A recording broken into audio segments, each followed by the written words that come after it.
I got the new. So he said, all right, let's listen. Let's listen to it. Dun, dun, dun, dun, dun, dun. I'm like, oh God, fucking Dre, right? So boom. So then everybody thinks they know what happened when 50 Cent got sprayed with 9 bullets in one of the most infamous attacks in hip-hop history. That night is legendary, now etched into rap folklore. But what if we told you there's a part of that story that's been buried, one that could flip everything upside down? Because behind the bloodshed, behind the headlines, and behind the G-Unit rise was Gene Deal. Yeah, that Gene Deal, the former bodyguard to Diddy, the man who moved in and out of the shadows of hip-hop's most dangerous corners. And according to 50 Cent himself, Gene might have been the reason he made it out alive. Let that sink in for a second. Gene wasn't just offering sympathy. 50's now implying that Gene played a part in his survival. And when you start piecing it together, this whole thing starts to look like a carefully orchestrated operation, not just a random act of street violence. Because here's what the streets don't know. At the time of the shooting, Gene was still close with Murder Inc., the same Murder Inc. that had real, terrifying reach in both the industry and the streets. These weren't just rap disses flying around. This was blood feud level war, high stakes, real danger. And the plot twist? Years later, 50 Cent ends up exposing and dismantling one of the key players allegedly tied to his own shooting. You can't make this up. But let's take it back to the start. Gene Deal says he was in Mexico kicking it with the BMF crew when he got word that 50 had been shot. And the first person to hit him up? Reportedly, 50's own manager. Yeah, you read that right, but it gets wilder. That manager wasn't calling to talk about prayers and condolences. He was calling to connect Gene with Supreme. Yes, Supreme.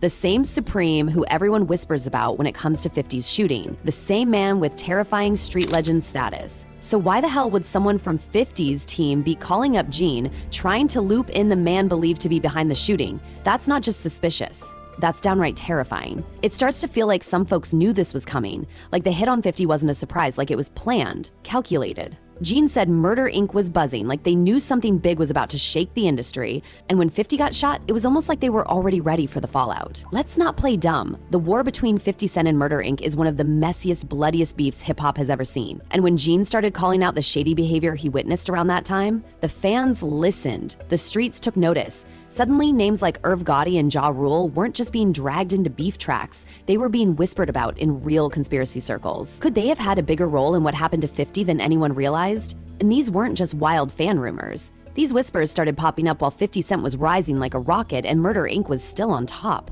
The timing was brutal, the stakes higher than ever.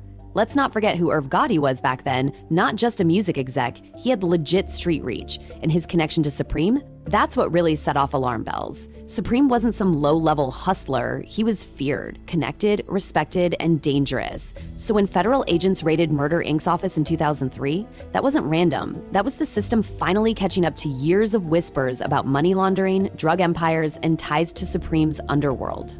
Suddenly, the idea that the rap game and the streets were deeply tangled wasn't some crazy theory. It was real, documented, investigated, and Irv and his brother barely beat those charges. But the damage was done, and as for 50, that grudge never left his heart. When Irv recently passed away, some folks expected a moment of peace, closure, maybe even a respectful silence. But 50? Nah, he doubled down. No condolences, no RIP, just ice-cold mockery on Instagram like, you're still the enemy, even in death. Petty? Maybe. But 50 made it clear. That beef never died. And when Gene Deal's old interviews started making waves again, where he spilled everything he remembered, 50 didn't deny it. He reposted it. To his own page. You know what that means.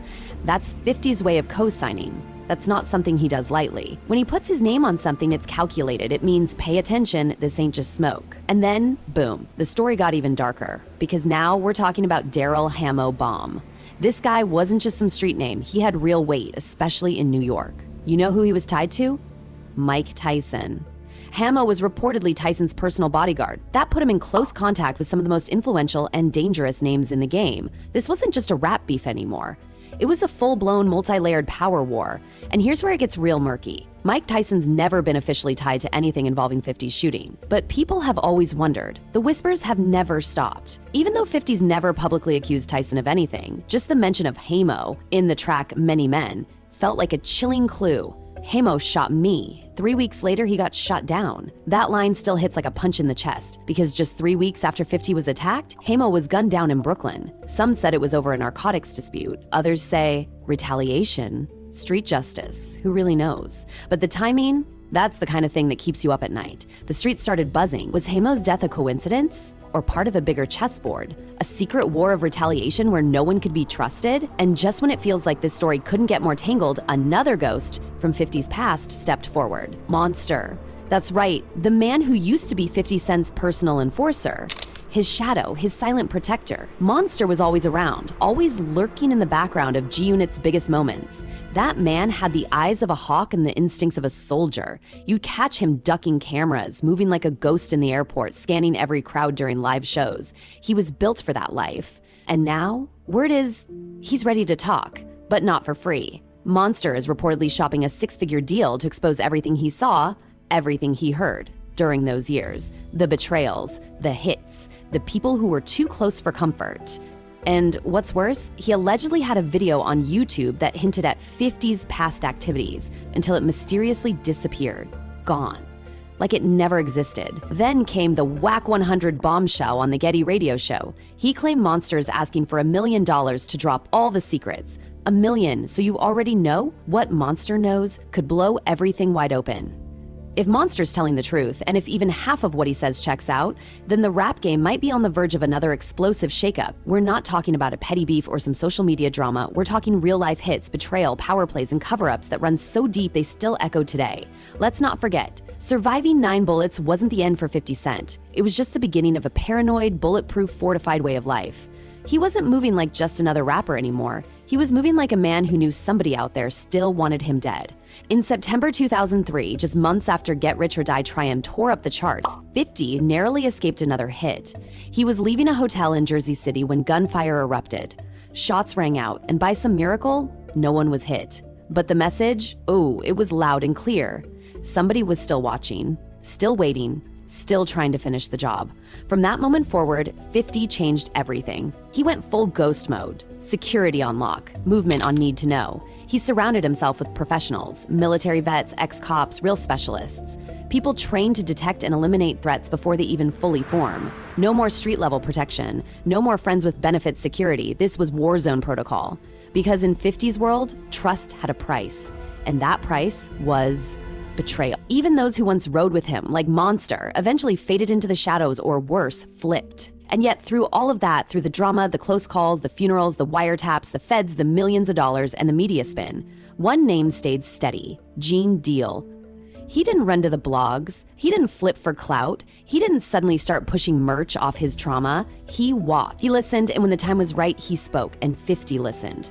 Gene was the first to call when the shots were fired, the first to connect dots that others were afraid to even look at. And now, years later, he's still trying to get the world to pay attention. Because if what Gene is saying is true, then a lot of people in this game, people still walking red carpets and getting Grammy nods, might have had blood on their hands. Or, at the very least, knowledge of who did.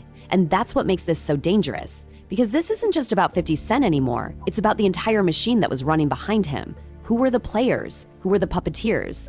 Who knew 50 was being hunted and stayed silent? Gene's not the only one who might know. Monster's got receipts, allegedly. And if his price is met, the tea he's about to spill could destroy careers, shatter alliances, and reveal just how close 50 Cent came to being erased. Not just once, but multiple times. Because what if the shooting wasn't the only plot? What if every beef, every disagreement, every weird PR twist was part of a larger operation to keep 50 in check, or worse, take him out altogether?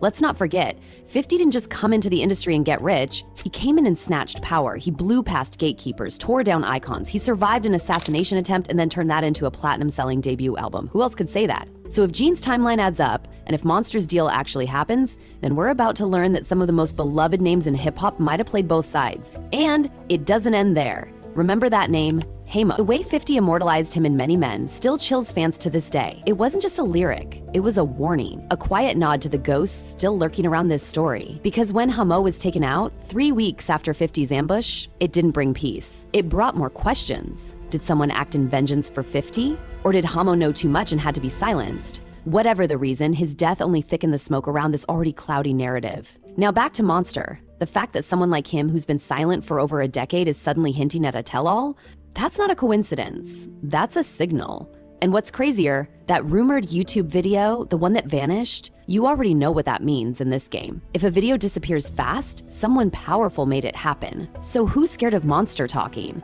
Who's pulling strings in the background to keep him quiet? Is it the same people Gene Deal's been warning us about? The same shadowy figures who might have had something to gain from 50's silence or his death? And then there's the ultimate question, the one nobody dares to say out loud. Was 50 Cent supposed to die that day? Because if the plan went through as intended, if Gene hadn't been watching, if Monster hadn't been lurking, if someone hadn't disrupted the chain, would we be mourning him instead of talking about G-Unit tours and TV shows? Would 50 Cent be just another name etched on a t-shirt? Think about it. This story, this rabbit hole, it goes deep. It's not just about a man getting shot. It's about why he got shot, who might have benefited, and who tried to stop the blood from spilling further. And now, 2 decades later, the players are still on the board. Gene Deal is still watching. Monster might be ready to talk. 50 Cent is still mocking enemies from the grave like they're characters in his long-running revenge film. But make no mistake, this isn't over. If Gene's telling the truth and if Monster delivers, then the whole rap industry better brace for the next chapter. Because the story of how 50 survived might be even more dangerous than the story of how he almost didn't.